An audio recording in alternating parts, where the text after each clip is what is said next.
Kita mulakan majlis kita dengan bacaan umum kitab Al-Fatihah. A'udzubillahi minasyaitonirrajim. Bismillahirrahmanirrahim. Alhamdulillahirabbil alamin, arrahmanirrahim, maliki yaumiddin. Iyyaka na'budu wa iyyaka nasta'in. Ihdinas siratal mustaqim. Siratal ladzina an'amta 'alaihim ghairil maghdubi 'alaihim waladdallin. Amin. Alhamdulillah. Wassalatu wassalamu ala rasulillah wa ala alihi wa sahbihi wa man walah. Subhanaka la ilma lana illa ma 'allamtana innaka antal alimul hakim. Wa la hawla wa la quwwata illa billahil aliyyil azim. Rabbi shrah li sadri wa yassir li amri wahlul 'uqdatan min lisani yafqahu qawli. Amma ba'd. Ya ayyuhalladzina amanu kutiba alaikumus syiyam kama kutiba alal ladzina min qablikum la'allakum tattaqun. Wahai orang-orang beriman, diwajibkan ke atas kamu untuk menunaikan puasa sebagaimana diwajibkan ke atas umat-umat terdahulu. Mudah-mudahan kamu menjadi orang yang bertakwa. Jadi la'allakum kat sini artinya mudah-mudahan, semoga. Jadi ramai di kalangan ulama berkhilaf pandangan menyatakan apakah maksud la'alla ini. La'ala ada yang menyatakan bahawa la'ala ini ialah confirm dia akan bertakwa. Seandainya puasanya okey, seandainya puasanya mencukupi syarat dan sebagainya, tidak meninggalkan perkara-perkara yang wajib dan meninggalkan perkara-perkara yang larang, maka dia menjadi orang yang bertakwa. Ada yang kata bergantung, ada yang kata mudah-mudahan. Jadi tak apalah tu, cuma nak ceritakan kat sini kita punya goal bila kita berpuasa bulan Ramadan. Kalau kat luar saya pun ada tulis hadis man shoma ramadana imanan wahtisaban ghufira lahu ma taqaddama min dhanbih. Siapa yang mendirikan Ramadan dengan penuh ketakwaan dan penuh muhasabah, maka dia akan diampunkan segala dosa-dosanya yang lepas. Sama ada dosa itu dosa yang kecil ataupun dosa yang besar. Bayangkan kita punya dosa yang pernah mungkin kita sekodeng orang ke, kita buat jahat ke, kita ngumpat dan sebagainya, maka Allah Ta'ala ampunkan segala dosa-dosa kita, seolah-olah macam bayi yang baru lahir. Jadi orang yang bertakwa dan sebagainya hasil daripada puasa kita. Tuan-tuan puan-puan macam Allah sekalian, jadi saya difahamkan oleh kerana besok Ramadan, so saya diminta untuk cerita tentang warm up tentang Ramadan lah. Jadi cerita pasal warm up Ramadan ni, pertama sekali saya nak ingatkan pihak penganjur supaya jangan letakkan air atas meja ni. Okey. So takut ramai terliur. Saya pernah ada pengalaman, ada sekali tu kuliah subuh pertama Ramadan. Jadi mungkin air tu air malam tadi ataupun air semalam. Jadi pagi tu saya sembahyang subuh, saya bagi tazkirah dekat masjid. Alah, tak baik pula sebut nama masjid ni, Masjid Muaz bin Jabal. Jadi dihidangkan air. Kita pula pagi tu bagi kuliah Ramadan pertama subuh. Tengah bagi kuliah, syok je saya tuang, saya minum. Lepas tu jemaah ada yang tegur saya, ada yang diam. Lepas tu dah habis minum semua, dah habis kuliah, semua cakap, "Ustaz, tadi Ustaz minum air, Ustaz." Oh, iya ke? Oh, lupalah. Dah terbiasa kan sambil ceramah, sambil minum air. Jadi kan Nabi kata siapa yang terlupa minum air, maka itu adalah rezeki. Dia telah mendapat rezeki daripada Allah. Jadi untunglah penceramah seorang dapat. Kalau yang lain dapat, tak apa juga kan. So hati-hati esok, pastikan tidak ada air Evian ke, air apa ke, air kopi ke atas meja penceramah. Kesian penceramah dia, terpaksa minum dia. Okey. Tuan-tuan puan-puan mata Allah sekalian, pertama sekali baru-baru ni saya berforum dengan di KL bersama Ustaz Nazmi Karim. Dia tanya pada audience. Okey, saya nak tanya pada semua yang pergi, yang datang kuliah, datang forum pada hari ini, boleh tak sama-sama kita berazam untuk kita mengkhatamkan Al-Quran pada Ramadan kali ini? Satu hari satu juzuk, 30 hari 30 juzuk, komplit Quran kita khatam. Boleh tak berjanji masing-masing? Semua kata boleh insya-Allah bla bla bla. Okey. Okey, Ustaz Alim pula nak cakap apa? Saya pun cakaplah. Okey tuan-tuan, kalau tadi Ustaz Nazmi kata kita cuba untuk khatam 30 juzuk Quran, ada yang mencadangkan supaya komplit 30 malam Ramadan tarawih, ada yang mencadangkan derma berapa jumlah, 3,000 ke sebulan dalam bulan Ramadan, ada macam-macam lah. Tapi saya mencadangkan benda yang simple sangat, iaitu boleh tak tuan-tuan semua berazam untuk cukupkan 30 hari bersahur? Sahur je cukup lah. Okey, pada tengah hari ni saya nak ceritakan tentang kelebihan bersahur. Bak kata orang putih kata Breakfast like a king. Lunch like a prince. Dinner like a beggar. Okey, jadi maknanya kita bersarapan kalau boleh macam raja. Makan sebanyak-banyaknya. Sebab tu orang putih kalau kita tengok pergi hotel 5 star ke apa ke, dia package dia siap dengan sarapan. Tidur satu malam plus sarapan buffet. Makanlah nasi lemak ke, buah ke, roti canai ke apa ke, tak kisah. Yang penting sarapan. Tengah hari tak disediakan, makan malam pun tak disediakan. Sebab tengah hari, makan pagi ni sangat penting. Sarapan ni sangat penting, kita kena makan macam raja. Tengah hari makan macam putera raja. Malam makan macam pengemis. Itu yang diajarkan oleh doktor-doktor. Malam tak payah makan banyak sangat. Yang paling penting ialah pagi. Jadi ganti kepada sahur kita ialah, ganti kepada sarapan kita ialah sahur. Jadi walaupun kita berpuasa, tapi jangan lupa untuk bersahur. Saya ada jumpa satu pakcik ni. Pakcik ni dah berusia lah kan. Saya tanya dia, sahur macam mana pakcik? Saya sahur ni dah biasalah ustaz. Saya memang rajin puasa. Isnin Khamis. Jadi selalu puasa. Jadi kalau tak sahur pun jalan juga, dah terbiasa lah. Jadi biasanya saya tak sahur pun, bangun-bangun dah subuh terus sembahyang. Tak sahur lah. Jadi sebenarnya ini bukan budaya yang baik lah. Sebab Nabi SAW, Nabi kata apa? Tasahharu, bersahurlah. Wahai orang-orang beriman, bersahurlah. Tasahharu fa inna fis sahur barakah. Bersahurlah kerana pada waktu sahur, dengan bersahur itu ada banyak keberkatan. Yang kita nak kejar bukan kenyang. Yang kita nak kejar bukan makanan. Yang kita nak kejar bukan tenaga ketika siang hari berpuasa. Yang kita nak kejar ketika bersahur itu adalah keberkatan. Apa maksud keberkatan? Berkat itu diambil dari bahasa Arab, iaitu ziyadatul khair, ataupun kebaikan yang berpanjangan. Always in kebaikan. Itu maksudnya. Yang sikit tiba-tiba jadi cukup bila berkat. Bila tak berkat, banyak macam mana pun tiba-tiba jadi tak cukup. Sebab apa? Sebab tidak berkat. Itulah kelebihan keberkatan. Jadi tuan-tuan puan-puan yang mati Allah sekalian, kita bersahur bukan kerana nak kenyang, bukan kerana nak tenaga, bukan kerana nak apa. Tidak. Tapi kita bersahur sebab nakkan keberkatan itu sendiri. Contoh, katakanlah hari ini kita sahur oleh kerana berkat daripada sahur pagi tadi. Patutnya hari ini ditakdirkan kita aksiden. Tetapi oleh kerana berkat sahur pagi tadi, hari ini Allah Ta'ala selamatkan kita daripada aksiden, tak jadi aksiden. Allah Ta'ala ketatkan break kita, tak jadi aksiden. Sebab apa? Sebab berkat sahur pagi tadi. Contoh lain pula, katakanlah patutnya hari ini kita demam, tapi oleh kerana pagi tadi kita sahur, maka berkat daripada sahur tadi tak jadi Allah demamkan kita. Allah tukar nasib kita di Lauh Mahfuz, tukar daripada demam jadi tak demam. Atau contoh yang paling simple lah, patutnya hari tu rumah kita mungkin kena curi, tapi oleh kerana pagi tadi kita sahur, pencuri tak nampak rumah kita, dia nampak rumah sebelah, dia curi rumah sebelah. Kenapa? Sebab rumah sebelah tak sahur. Jadi oleh kerana rumah sebelah tak sahur, dia pun curi rumah sebelah secara kebetulan. Ini semua perancangan Allah Subhanahu Wa Taala. Jadi ingat, sahur tu sangat penting. Saya nak ceritakan lagi tentang kelebihan sahur ni tuan-tuan. Nabi cukup emphasize on sahur. Bila buka puasa, Nabi buka puasa sikit-sikit je. Nabi tak buka puasa banyak-banyak pun, tak lebih-lebih pun, tak macam kita. Dan saya pernah pengalaman pergi ke Israel.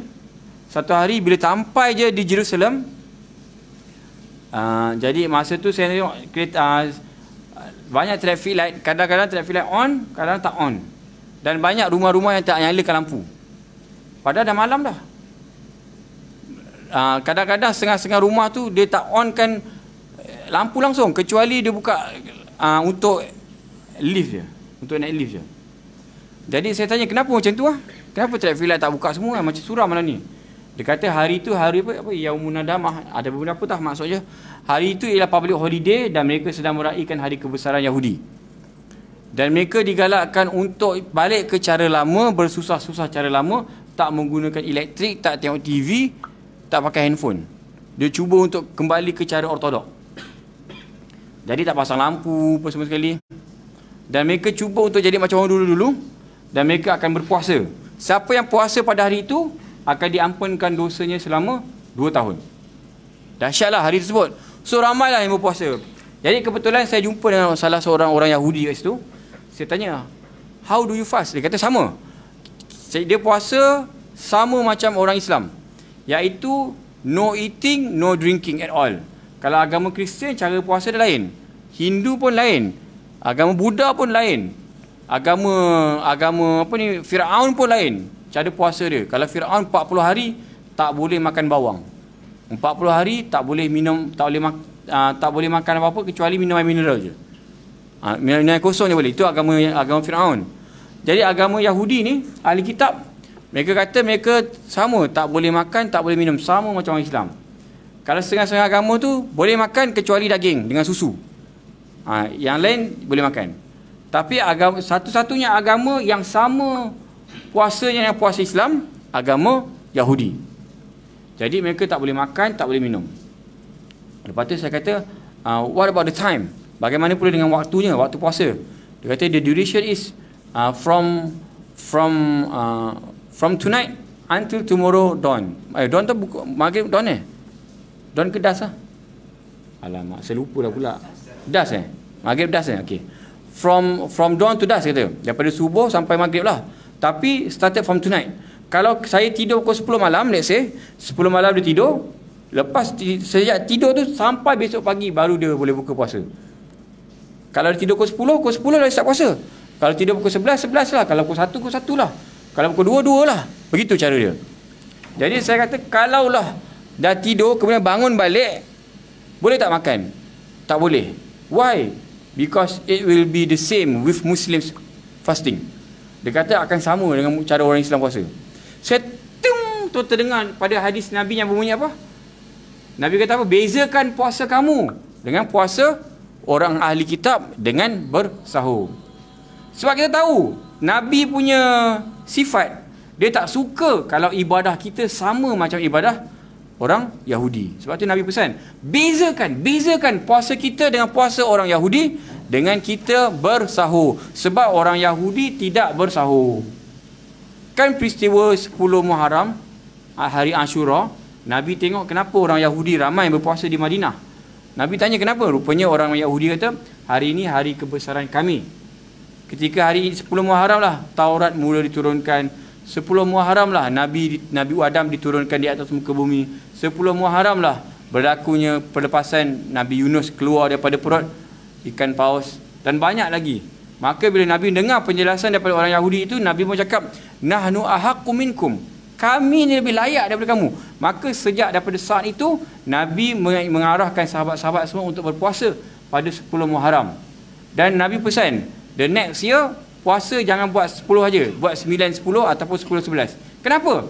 Untuk membezakan puasa kita dengan puasa orang Yahudi. Jadi Nabi cukup pantang seandainya ibadah kita ada ibadah kita tak ada beza dengan ibadah orang Yahudi. Maka Nabi memang menegur dengan sekeras-kerasnya dengan cara Nabi yang lembut agar kita semua menunaikan puasa dengan bersahur. Walaupun sahur itu tidak wajib, tetapi ia kedudukannya seolah-olah macam wajib. Sebab tu tuan-tuan semua kena bersahur walaupun sedikit. Jadi tuan-tuan, saya harap tahun ni kita target mulai esok sampai kita mati nanti, setiap kali kita berpuasa pastikan kita bersahur, terutamanya puasa yang wajib. Sebab Nabi kata tasaharu, bersahurlah. Nabi arahkan, bersahurlah. Fa inna fis sahur barakah. Sesungguhnya pada sahur itu ada banyak keberkatan. Jadi tuan-tuan puan-puan, marilah kita jangan tinggalkan sahur kita. Sebab sahur ni memang penting sangat tuan-tuan. Dari segi tanya doktor-doktor pun, dietitian ke, semua tahu. Sahur ini sangat penting, bukan dari sudut kesihatan semata-mata, tapi dari sudut keberkatannya banyak yang tidak terhitung. Barangkali sahur kita walaupun kita hanya makan, minum, tapi pahalanya sama macam kita berqiyamul lail. Mungkin, barangkali, tak tahu. Kalau kita niatkan sahur kita sebagai ibadah ikut sunnah Nabi, mungkin pahala kita seolah-olah macam kita sembahyang tahajud 20 rakaat. Seolah-olah macam kita berpuasa, seolah-olah macam kita membaca Al-Quran 1 juzuk. Siapa tahu? Seolah-olah macam kita menderma RM1,000 fi sabilillah. Siapa tahu? Wallahu a'lam. Tapi yang penting ada banyak ganjaran pahala bagi mereka yang menunaikan sahur. Walaupun sahur ni dipandang enteng, alah sahur je Ustaz, tak apalah Ustaz. Minggu pertama rajinlah sahur, minggu kedua kurang sikit, minggu ketiga langsung tak sahur, minggu keempat tak payah sahur lah. Sebab apa? Dah biasa. Bangun-bangun walaupun saya tak makan Ustaz, tapi saya tetap ada tenaga. It's okay, no problem. Ini kesilapan yang sangat besar. Jadi tuan-tuan puan-puan mati Allah sekalian, kadang-kadang ada orang cakap, okey, lepas ni Ustaz saya akan sahur tak tadi Ustaz. No problem, saya takut. Rupa-rupanya dia sahur pukul apa? Pukul 2 pagi. Dia tengok bola. Dia tengok, saya tak nak sebutlah 7-0. Minta maaf. Nanti kan marah pula orang MU dan sebagainya. Contohlah malam-malam dia lain bola kan. Dekat kedai mamak, dia tengok bola. Sambil tengok bola, sambil dia makan nasi biryani gam. Nasi biryani gam, siap kambing. Ada aiskrim lagi. Air cendol, bukan air cendol, air apa? Air cikang. Dengan air apa ni? Air soda. Makan sampai tengok bola, balik rumah kedua. Lepas tu sekali bini dia kata, abang ni mana bang? Abang dah sahur dah tadi. Sahur kat mana? Kedai mamak. Kau apa kedua? Itu bukan sahur. Itu supper. Jadi salah faham tentang konsep sahur itu sendiri. Jadi kalau pukul 2 itu bukan sahur tuan-tuan. Itu namanya siapa tuan-tuan? Jadi dia tidur pula, tak payah kejut abang sahurnya apa dah makan dah. Dah kenyang dah. Selamba je tak sahur. Purposely memang bangun, memang tak nak sahur. Ini kesilapan yang besar lah. Rugilah, sangat rugi. Jadi jangan tertukar antara sahur dengan supper. Itu yang menyebabkan boncet tu makin lepas makan banyak-banyak tidur sampai ke subuh tak bangun. Jadi patutnya makin puasa makin kurus, tapi dia makin puasa makin gemuk. Ini kesilapan yang biasa berlaku di kalangan masyarakat kita. Okey tuan-tuan bapa mata Allah sekalian, itu bab sahur. Yang seterusnya ni agak sensitif sikit lah nak sebut. Ramai yang menjadikan bulan Ramadan sebagai bulan bermalas-malasan. Bulan Ramadan sebagai bulan untuk berlembik-lembik. Kenapa puasa? Biasalah bos, puasa bos. Jadi dalam meeting pun boleh selamba tidur. Tempat kerja pun boleh tidur. Tidur, dia kata tidur kan ibadah ustaz. Tidur kan ibadah ustaz. Jadi bila tidur pada bulan ibadah, Ramadan kan bulan ibadah, dapat double pahala puasa. Puasa pun dapat, tidur pun dapat. Tidak pernah ada majikan yang bayar gaji pada kita untuk kita tidur. Ada ke? Ada klausul tak? Pejabat kerajaan ke, swasta ke, dibenarkan kaki tangan untuk tidur pada waktu kerja. Gaji tetap halal. Sebab kita pernah dengar pandangan-pandangan setengah-setengah ustaz yang mungkin ketat, mengatakan bahawa haram tidur di tempat kerja. Kerana kita tidak pernah dibayar oleh majikan untuk tidur di tempat kerja. Jadi tuan-tuan ingat bulan Ramadan ni, konon-konon dapat pahala, tiba-tiba dapat dosa. Sebab apa? Melanggar etika kerja. Tidur di tempat kerja. Walaupun Ramadan, lantaklah. Saya pernah berjumpa dengan seorang tokek kilang. Dia ni pembekal makanan di Giant lah, Tesco lah, kedai-kedai gudang-gudang besar lah. Jadi dia punya baru-baru ni, beberapa tahun lepas, dia jumpa saya ketika buka puasa. Ketika beberapa hari sebelum puasa, dia ajak lunch. Lepas tu dia kata, ustaz di China kan, ustaz macam mana you punya puasa, sudah ready ke? Okay, I'm ready, jadual saya pun hampir penuh lah untuk kuliah semua. Oh yalah, good lah for you, good lah. Tapi I pening lah, every time datang Ramadan I'm headache, you know. Headache, what's wrong? Aku yang puasa, engkau yang headache, kenapa? Dia kata, yalah, mana tak headache, saya punya pekerja kita tiap-tiap bulan kita ada achieve target mesti satu hari susun 10 kotak makanan. Tapi bulan Ramadan not even 5 kita minta semua orang susun makanan 10. Tapi tak sampai 5 pun tak apalah. Tapi ini sampai 3, 2 saja kau tak boleh buat. You tahu ke? I pergi kat gudang I punya GM sampai punya cuci longkang punya orang semua Melayu, semua Islam. Saya seorang saja Cina. Jadi bila time Ramadan semua puasa.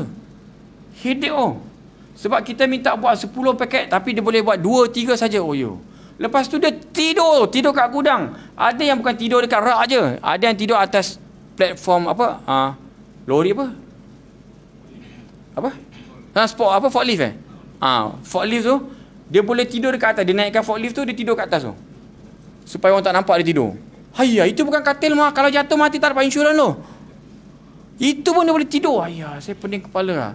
Tak apa, kita faham. Dia tak buat kerja rajin sangat pun tak apa. Kalau dia penat pun tak apa, kita faham. Yelah orang puasa loh, saya tak sarapan pun saya tak tahan. Ini satu hari pula tak makan, mesti tak tahan punya. Saya faham. Nanti kalau saya marah orang kata saya anti-Islam. Orang kata saya itulah, inilah, apa ni, racist lah, apalah. Tapi saya okey. Tapi janganlah teruk sangat, tidur sana sini ayo. Saya pun pening. Lepas tu satu, kerja tak kuat. Satu. Yang kedua, mau balik cepat Patut balik kerja pukul 6. Dia mau balik pukul 5. Hayya.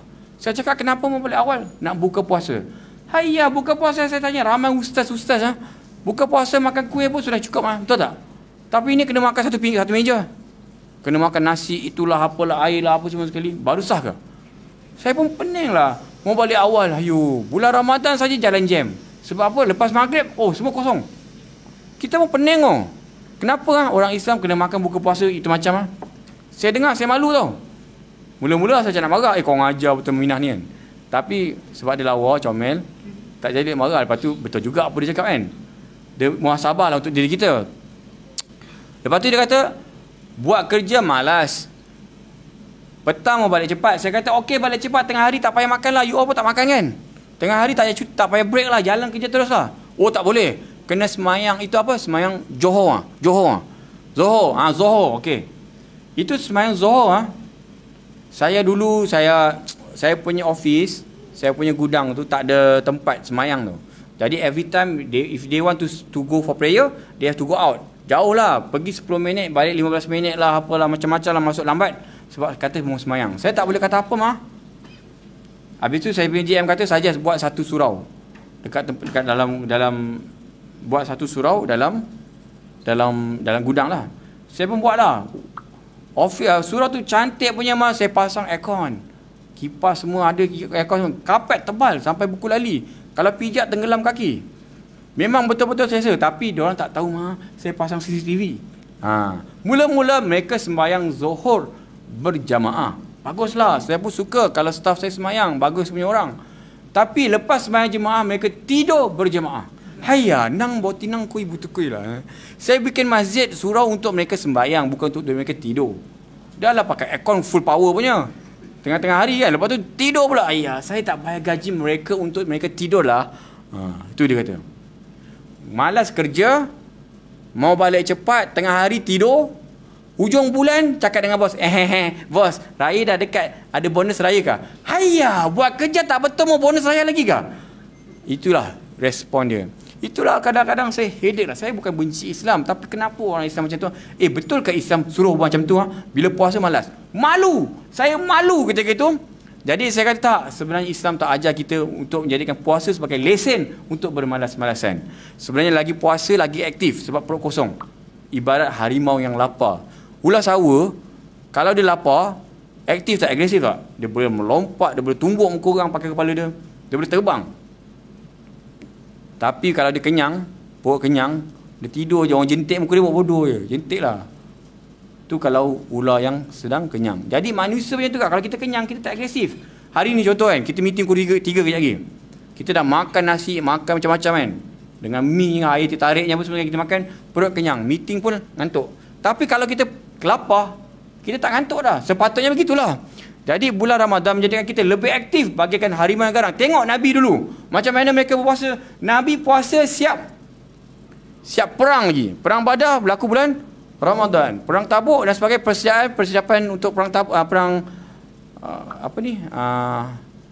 yang Khandak. Perang Khandak yang gali tu kan. Perang Khandak berlaku pada bulan Ramadan. Itu yang sepatutnya yang kita buat. Lagi agresif. Sebab tu orang kafir dah chop dah. Kalau nak perang, jangan perang bulan Ramadan. Oh gila. Walaupun mereka berpuasa, walaupun mereka tak makan, walaupun mereka lapar dan dahaga, tapi mereka jauh lebih bertenaga berbanding bulan-bulan biasa. Inilah kelebihan umat Islam ketika berada pada bulan Ramadan. Cuba muhasabah balik. Kita macam mana? Adakah bulan Ramadan makin bertenaga ataupun kita makin lemah? Jadi mudah-mudahan Allah Ta'ala bagi kekuatan pada kita untuk kita bekerja dengan lebih produktif ketika pada bulan Ramadan, insya-Allah. Amin amin ya rabbal alamin. Okey. Tu masuk bab apa? Masuk tadi bab apa? Ketika puasa kan. Masuk bab buka puasa. Ini pun best juga. Saya pengalaman tak banyak lah, tapi saya dah banyak kali berpuasa di luar negara. Termasuk beberapa tahun lepas sebelum PKP saya pernah puasa dekat Australia. Sebelum tu saya belajar kat Mesir, saya pernah puasa di Pakistan, puasa di Saudi, puasa ketika umrah, puasa ketika di Singapura dan banyak tempat lah. Dan saya boleh simpulkan bahawa bab buka puasa ni paling juara tidak ada naib Johannya, tidak ada Orang Melayu Malaysia paling juara buat buka puasa. Mana ada bazar Ramadan dekat negara Arab Saudi? Mana ada bazar Ramadan dekat negara Arab? Pergi Singapura ada bazar Ramadan? Tak ada. Orang Melayu buka. Okey, jadi Indonesia tak ada bazar Ramadan dan sebagainya. Jadi tuan-tuan puan-puan, bukan tak boleh nak bazar Ramadan. Okey je, it's okay. Masalahnya ialah bila bab buka puasa ni orang Melayu memang juara. Saya sedar yang kita orang Melayu ni juara buka puasa ketika saya berusia 19 tahun, ketika saya ambil exam first time, ambil exam di Mesir, di University Al-Azhar, masa tu tahun 2020. Saya ingat lagi masa tu buka puasa, first time saya sahur, first time saya buka puasa di Mesir dan first time saya periksa di Mesir. Rupanya buka waktu periksa pukul 2 sampai pukul 5. Masalah yang menjadi problemnya, buka puasa, masalah problemnya ialah buka puasa pukul 4.30 petang, musim sejuk. Maghrib pukul 4.30 petang. Kita periksa pukul 2 sampai 5. Maknanya kita terpaksa berpuasa, berbuka puasa ketika periksa. Jadi saya tanya sini-sini, kenapa macam ni? Sini-sini kata, biasalah. Kau buka puasa, kau makan gula-gula, kau makan sudahlah. Kita orang yang sini-sini lagi orang ajar. Saya okok lagi kan. Jadi okey lah, saya kata, oh macam tu Saya pun telefon mak saya, sedih lah tahun ni raya.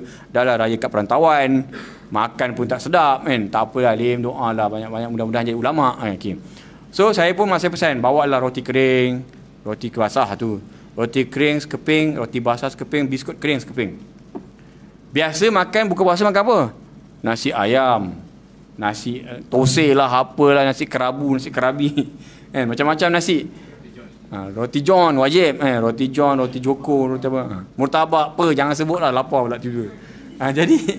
Jadi kan tuan-tuan, saya teringat lah. Jadi masa tu saya bawa biskut kering, lepas tu saya bawa kurma 3 biji.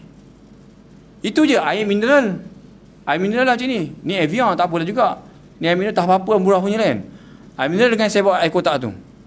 Jadi bila periksa, semangatlah periksa. Sekali bila masuk waktu buka puasa, pengawas peperiksaan pun Uman, Dakhilil waqt, dah masuk waktu iftar, kata buka puasa. Kita pun buka puasa lah. Saya pun ambil air kotak minum, serot, habis. Saya ambil air mineral pula minum, pelekak minum, habis. Allah, teringat pula sirap Bandung kan, cincau, laci kang, apa, selasih, apa benda semualah. Aduh, tapi kita minum mineral tak apa, tak apa. Demi pelajaran, demi ilmu, tak apa, it's okay. Lepas tu saya ambil korma, makan 3 biji. Nyup, nyap, makan. Habis korma. Lepas tu saya makan roti kering. Krop, krap. Lepas tu biskut kering pula. Krip. Rupa-rupanya, habis makan tu, semua tengok saya. Kan? Budak Arab tengok, budak Indon tengok, budak Mat Black tengok, budak Negro kan tengok, budak Turki tengok. Diorang tanya, malah kita yang Abdul Halim, kenapa engkau ni Abdul Halim? Enta tiftar wala engkau ni buka puasa ke mentek ke darah? Saya kata, Mali, Adi, saya kata biasalah makan ini. Rupa-rupanya diorang air mineral ni kongsi satu dewan. Minum sikit, pasang yang belakang, sambung balik jawapan. Minum sikit, sambung belakang. Air korma tu, sebiji tu kongsi yang ramai. Cubit sikit makan, cubit sikit. Saya seorang 3. Entu Malizi, engkau ni orang Malaysia. Badan kabir, badan saghir, lakin batun kabir. Badan kecil, perut besar. Rupanya kita ni juara buat buka puasa. Memang juara. Tak percaya, cubalah buat meeting time pukul 6.30 mula. Boleh tak? Mengamuk kan. Mana boleh? 6.30 gila apa? Dah, bos ni dah, kenapa 6.30 buat meeting? Nak buka puasa, penting buka puasa. Sebab tu orang Melayu, dalam banyak-banyak solat maghrib yang paling dihafal ketika Ramadan. Kalau sebut maghrib kau apa? Nah, 7.21. Apa pula 7.21 minggu lepas? Minggu ni 7.20. Seminit berkira. Sebab dia hafal waktu buka puasa. Hanya berlaku di bulan Ramadan. Bulan lain haram. Langsung tak ingat waktu salat. Hanya waktu Ramadan saja ada macam ni. Itulah tuan-tuan puan-puan mati Allah sekalian. Nak ceritakan bagaimana kita ni lah. Nabi, kalau Nabi buka puasa macam mana? Cuba cek balik. Kan Nabi pernah puasa, ketika itu puasa sunat lah. Nabi balik rumah Aisyah. Hai sayang, hai abang, abang balik sini. Kan Nabi kan banyak bini, kan dia boleh tukar-tukar tempat bini. Jadi hari tu Nabi nak buka puasa dekat rumah Aisyah. Aisyah kata, abang sorry bang, saya tak tahu abang nak balik rumah ni. Ingatkan balik rumah kakak-kakak. Seronok dengan ayat ni. So saya tak ready lah nak masak untuk abang. Tak apalah, it's okay, apa ada okey lah. Maka Nabi pun Aisyah pun kata ada sebiji je kurma. Tak apa, kurma pun kurma lah. Setengah untuk abang, setengah untuk ayang. Punya bahagia Nabi kurma pun bagi dua. Kalau kita lah balik rumah nak buka puasa, bini kata, awak masak apa ni? Kari ke, kurma ke apa? Tak ada apa bang.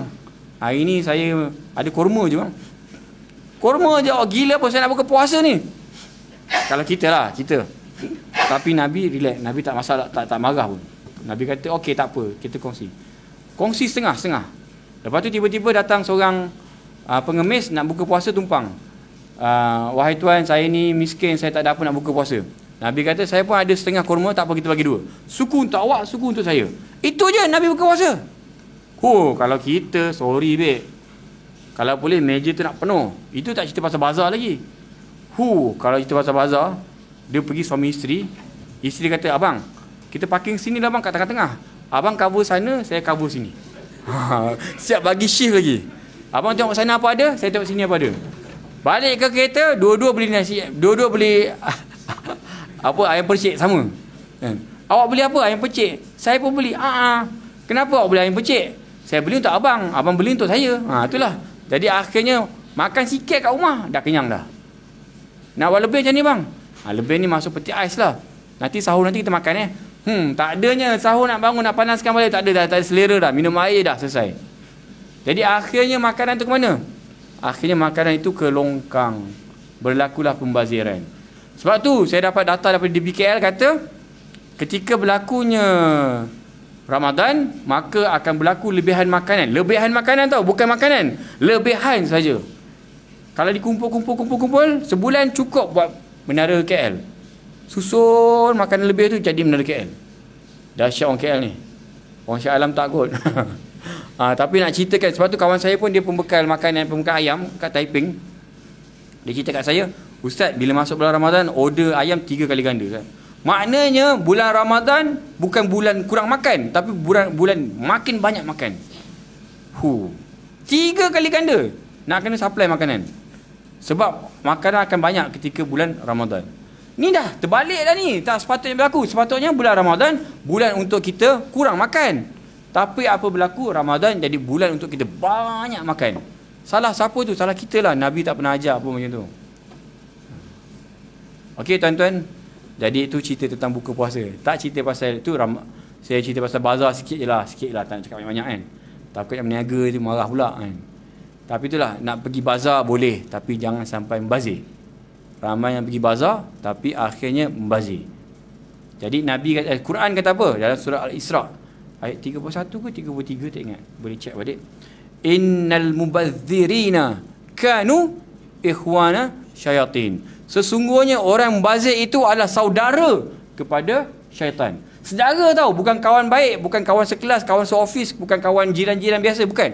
Saudara, maknanya macam Pak Long dia, Pak Ngah dia. Kalau raya jumpa cium tangan, macam itulah. Dengan setan ni cium tangan lagi. Begitu. Punyalah rapat saudara. Masya Allah. Jadi itu Quran yang sebut, bukan saya. Maknanya jangan sia-sia kita puasa 13 jam pagi sampai ke petang, tiba-tiba time buka puasa kita membazir. Jadi saudara syaitan. Pedih jadi saudara syaitan. Aduh, man. Saudara dengan penyakit dada pun sedih. Saudara dengan syaitan. Saudara dengan syaitan. Teruk tuan-tuan. Itu satu penghinaan yang sangat dahsyat bagi kita yang membazir. Okey, tuan-tuan, puan-puan, mata Allah sekalian. Satu lagi saya nak sebut tentang buffet. Buffet sampai buncit kan. Jadi buffet. Sebenarnya tuan-tuan, buffet ni tempat orang kaya ke tempat orang miskin? Kaya kan? Yelah, kalau satu kepala baru ni saya tengok, saya nak makan dinner, bukakan internet, nak tengok bulan Rajab, bulan Syaban, tengok keluar Ramadan buffet. Baru Rajab dah keluar. Early bird RM99. Angry Bird RM150. Angry Bird RM150. Jadi kalau 150 orang, kalau atas keluarga dia bawa anak 4 orang, tak 900 habis.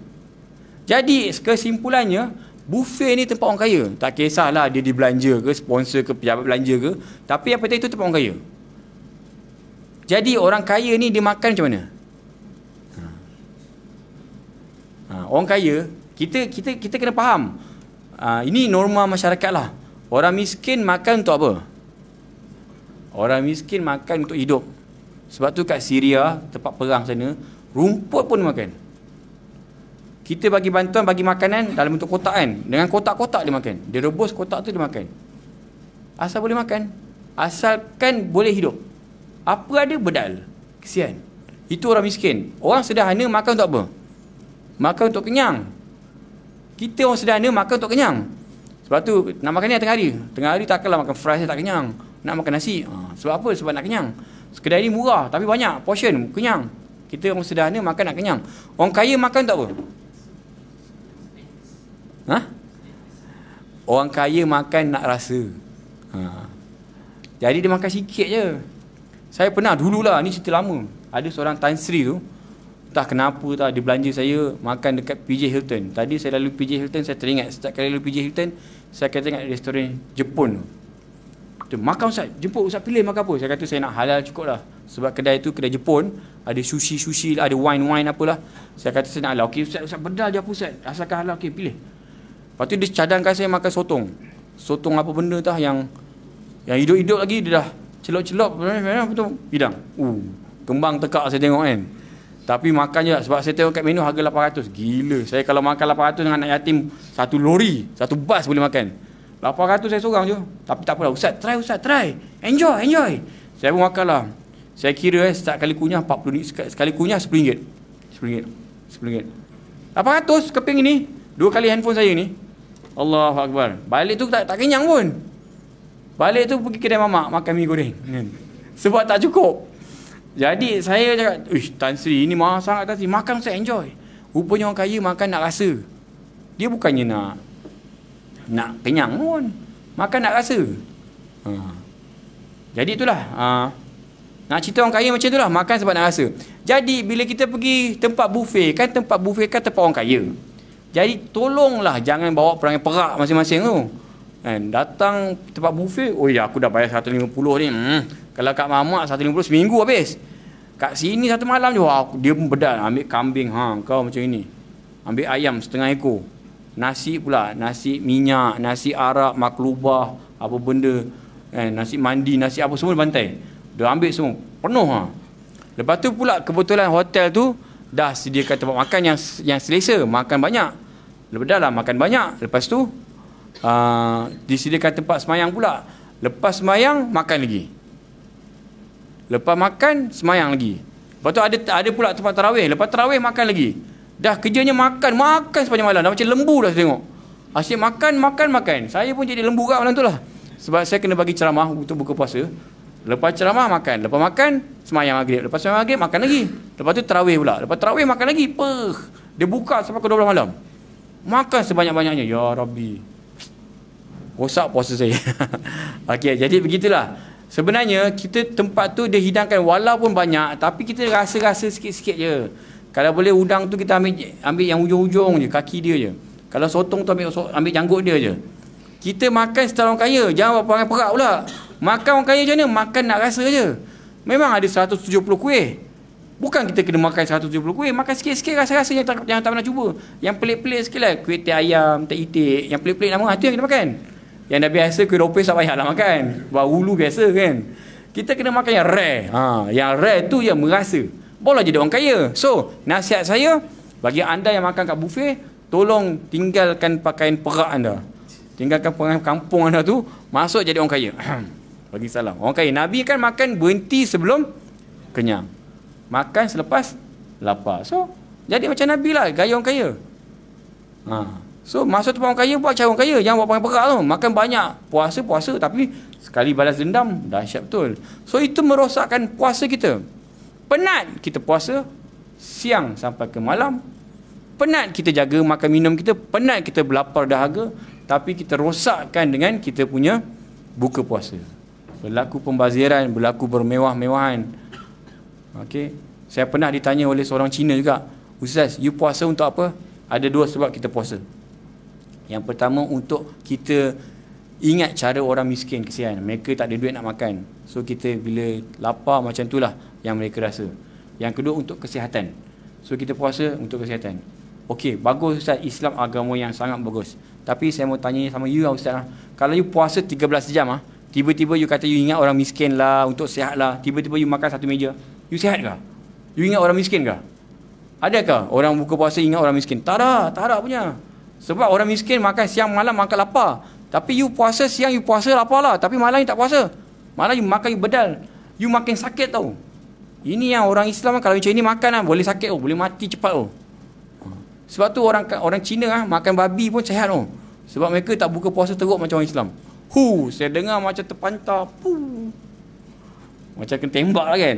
Tapi itulah muhasabah untuk kita. Apa yang cakap tu sikit sebanyak adalah benarnya. Jadi tuan-tuan, puan-puan mati Allah sekalian, banyak lagi yang saya nak cerita pasal tarawih, cerita pasal banyaklah benda-benda, tapi masa tak mengizinkan kita kan. Jadi insya-Allah saya bulan Ramadan tak datang sini kot. Tak ada dalam jadual. Tak ada, tak terkena lah sebab hari ni datang, bulan depan Rabu keempat dah masuk musim raya. So saya rasa saya datang sini time raya, kalau saya bagi tazkirah saya seorang je lah. Tuan-tuan semua tak mungkin kot datang raya kan kat sini. Gila apa.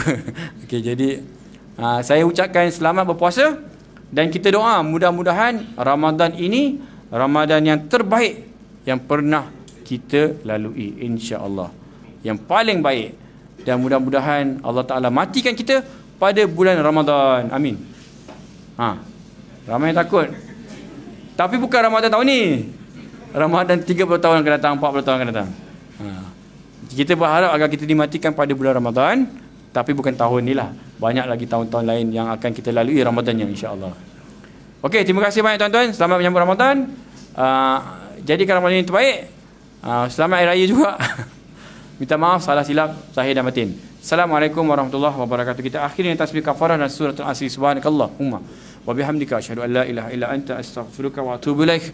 Bismillahirrahmanirrahim. Wal 'asr innal insana lafi khusr illa alladhina amanu wa 'amilus solihat wa tawassaw bil haqq wa tawassaw bis sabr.